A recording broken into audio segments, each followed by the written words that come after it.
বিয়ে নিয়ে আবার খুব গুরুত্বপূর্ণ আপডেট। ফিটমেন্ট ফ্যাক্টর অনুযায়ী নতুন বেতন কাঠামো প্রকাশ, জানুন বিস্তারিত।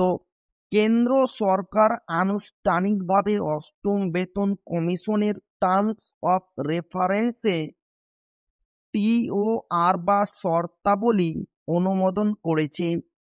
এই সিদ্ধান্তের ফলে প্রায় 50 লাখ কেন্দ্রীয় কর্মচারী এবং 65 লাখ পেনশনভোগী প্রত্যক্ষভাবে উপকৃত হবেন।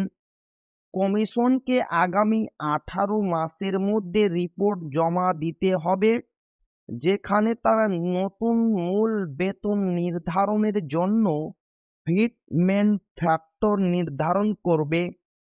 টিওআর বা টার্মস অফ রেফারেন্স বা শর্তাবলী আসলে কমিশনের কাজের গাইডলাইন বা রোড ম্যাপ। এটি কমিশনের কাজের পরিধি, উদ্দেশ্য ও সীমা নির্ধারণ করে দেয়। কোন কোন বিষয় খতিয়ে দেখা হবে, যেমন বেতন কাঠামো, ভাতা, পেনশন কাঠামো ইত্যাদি, তা এই নথিতেই নির্দিষ্ট থাকা। টিওআর অনুমোদন ছাড়া কমিশনের কাজ শুরু করা সম্ভব নয়। অষ্টম বেতন কমিশনের সুপারিশ কার্যকর হবে 1 জানুয়ারি 2026 থেকে। যদি বাস্তবায়নে বিলম্ব হয়, তবে কর্মচারীরা সেই সময়ের অ্যারিয়ার অর্থ পাবেন।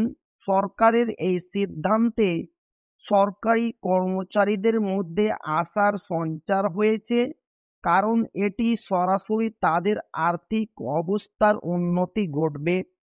তো এই ছিল ডিএ নিয়ে খুব গুরুত্বপূর্ণ আপডেট, যা আপনাদের মাঝে শেয়ার করলাম। তো ভিডিওটি ভালো লাগলে অবশ্যই আপনার বন্ধুদের শেয়ার করবেন, যাতে তাদের উপকার হয়।